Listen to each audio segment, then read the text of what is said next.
मुंबई ठाणे पालघरला आज पावसाचा red alert. मुंबईमध्ये सरासरी 74% पावसाची नोंद। मिठी नदीच्या पाणी पातळीमध्ये वाढ। कुर्ला परिसरामधल्या झोपडपट्टी वासियांना सावधानतेचा इशारा। उद्यापर्यंत मुसळधार पाऊस आणि वादळाचा धोका। अनावश्यक प्रवास टाळा। सरकारनं दिलेला अलर्ट गांभीर्यानं घ्या। मुख्यमंत्री फडणवीसांचं नागरिकांना आवाहन। नालासोपारा आणि वसई विरारमध्ये पावसाचा हाहाकार। जीवननगर परिसरामधील पुराच्या पाण्यामध्ये वाहून गेल्यानं एका व्यक्तीचा मृत्यू। स्टेशन आणि बस डेपो परिसरात मोठ्या प्रमाणावर पाणी साचल्यानं नागरिकांचे हाल। पालघर जिल्ह्यामध्ये मुसळधार पाऊस। नद्या, ओढे आणि तलावांना आलेल्या पुरामुळे अनेक गावांचा संपर्क तुटला। बोईसर आणि डहाणू तालुक्यामध्ये जनजीवन विस्कळीत। बाजारपेठेमधील मुख्य रस्त्यावर 1 ते 1.5 फुटापर्यंत पाणी।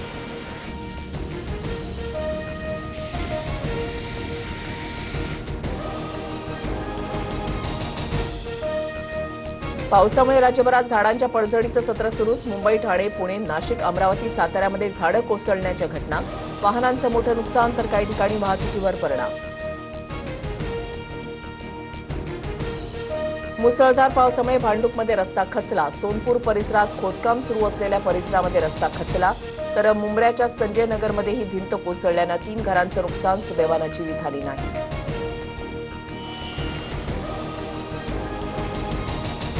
अमित साठमांवर मुख्यमंत्री मौन का? बेफाम वागणाऱ्यांकडून राजीनामे घ्या। राज ठाकरेंचं मुख्यमंत्री फडणवीसांना पत्र। आम्ही फील्डवर काम करणारे, घरात बसून पोस्ट लिहिणाऱ्यांना उत्तर देणार नाही। भाजप नेते अमित साठमांची राज ठाकरेंवर टीका। तर फील्डवर राहून तुम्ही काय केलं? संदीप देशपांडेंचा पलटवार।